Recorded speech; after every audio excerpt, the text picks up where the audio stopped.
votre masque.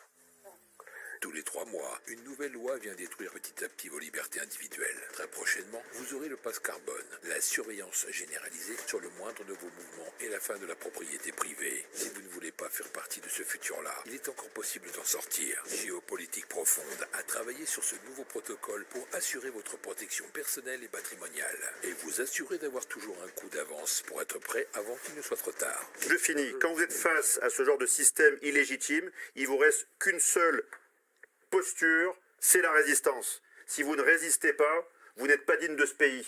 Pour le coup... Mais quand vous êtes face à un régime parfaitement illégitime, qui a tout fait pour truander les élections, pour faire en sorte qu'elles soient pipées, qu'il n'y ait aucune apparition de tête, quelle qu'elle soit, qui puisse demain, mettons, monter un parti, ou je ne sais quoi, et aller à l'élection et rassembler un fait majoritaire. Si tout est fait derrière pour que déjà le fait économique et financier et médiatique asphyxie toute velléité qui irait contre le système. On l'a vu lors de la dernière présidentielle. Attendez, je finis. Quand vous êtes face à ce genre de système illégitime, il vous reste qu'une seule posture, c'est la résistance. Si vous ne résistez pas, vous n'êtes pas digne de ce pays. Vous n'êtes pas digne d'être français. La France, ça veut dire quoi étymologiquement la France? Et là, c'est pas du passéisme, c'est pas de la nostalgie, c'est de la définition stricte. La France, c'est la terre des hommes et des femmes libres. Si vous n'êtes pas libre, battez-vous pour votre liberté.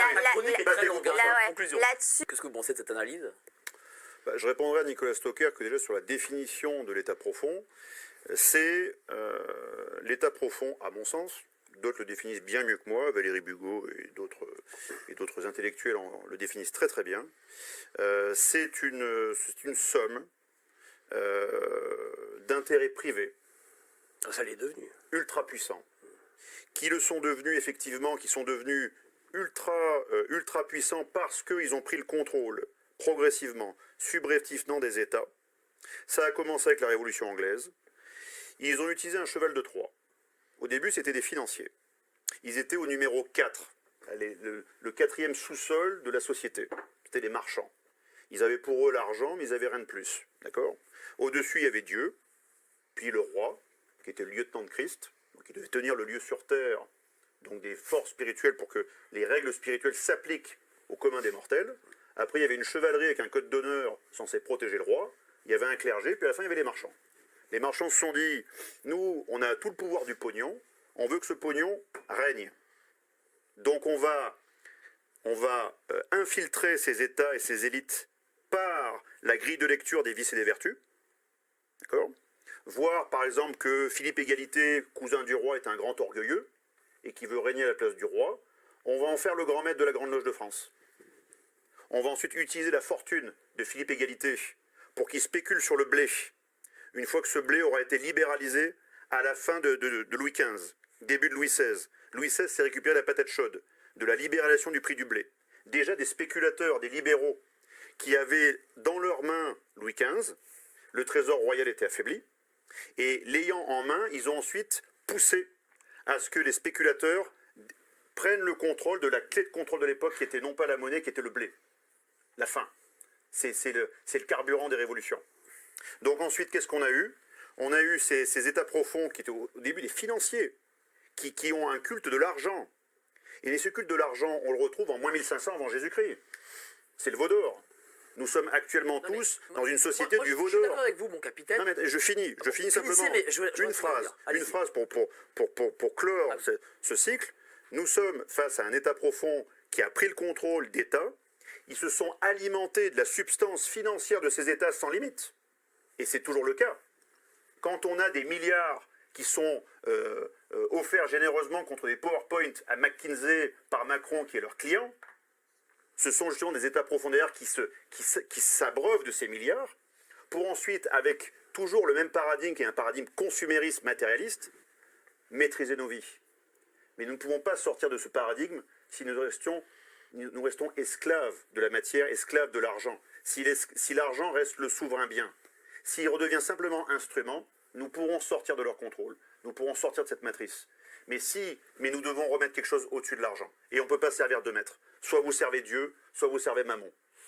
Soit vous servez le diable, soit vous servez Dieu. Donc en gros, si je comprends bien, au-dessus de l'euro ou d'autres choses, c'est Dieu. Non, au-dessus de l'euro, il y a les États-Unis d'Amérique. Au-dessus des sur États-Unis votre d'Amérique, conception, il y a des financiers. Quand vous dites qu'il faut remettre quelque chose au-dessus, c'est quoi cette chose au-dessus? Au-dessus, effectivement, vous avez le système de valeurs dans lequel on vit tous. Vous avez la spiritualité, encore au-dessus. Vous avez la religion, encore au-dessus. Et au-dessus, vous avez Dieu. Et beaucoup d'humains sur cette terre estiment et croient fermement que Dieu existe.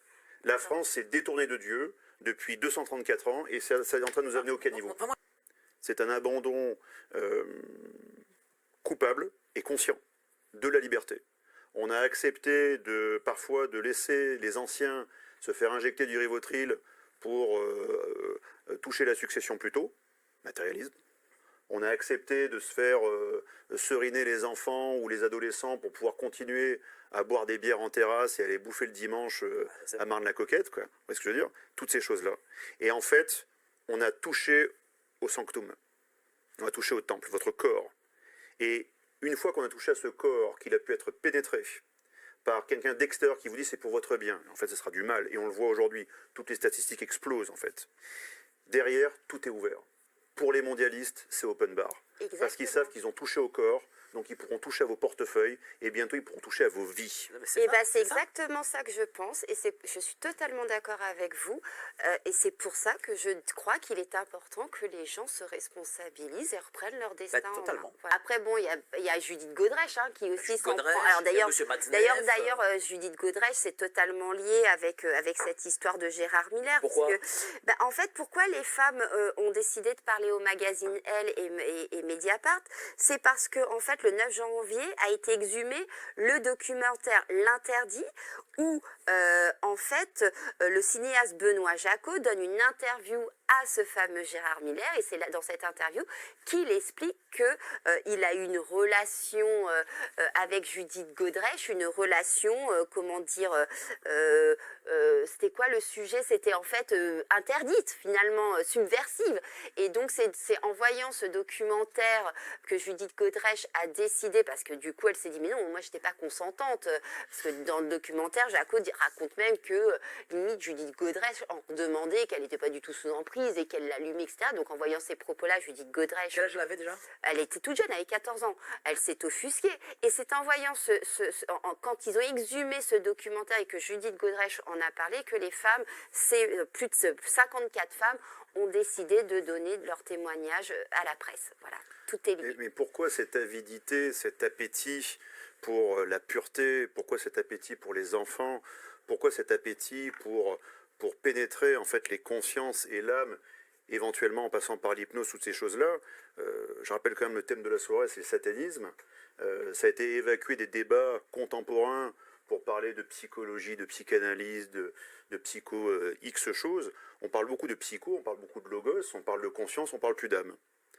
Et on parle plus d'âme. Et donc en fait, on parle plus en fait de ce sacré, encore une fois, des corps et des esprits qui sont en chacun de nous, quoi. Et je pense que l'hypnose fait partie de ces voies d'accès privilégiées, employées par certaines personnes aux très basses œuvres, et quasiment, pourrait-on dire, à l'anti-religion, qui veulent posséder en fait les corps pour ensuite posséder les âmes et s'en alimenter. Bon, enfin, Et on peut arriver jusqu'au... Comme de la magie C'est juste noire. des tarés sans C'est pas valeur, loin. et sans valeur morale, et des psychopathes qui voilà... Mais vous avez vous-même enquêté sur le pédosatanisme, la pédocriminalité à dominante sataniste. Oui. Vous avez enquêté dessus. Oui, la pédocriminalité, oui, bien sûr. Oui. Et pourquoi, Après, je sais pourquoi pas, y a-t-il des rituels sataniques non, mais on peut autour de pas ces mettre- pratiques Non, pédocriminelles? mais je suis d'accord avec vous, mais on ne peut pas tout engendrer et faire un amalgame de tout. Non, non, Voilà. c'est une grille de lecture. Oui, c'est simplement. une grille de lecture, mais justement, cette grille de lecture ne doit pas se confondre avec des amalgames, même si, effectivement, la pédocriminalité, le pédosatanisme ne sont pas des légendes urbaines. À quoi servent-ils? T'as- Ça devrait être le cœur de nos interrogations. À quoi servent-ils? Et pourquoi Ah, est-ce ils que sont ça quand même- obnubile toutes les élites de céder à ces rituels? Il y a bien sûr la voix de l'ancien officier de renseignement qui va vous dire ils utilisent le pédosatanisme pour compromettre. C'est une voie de compromission.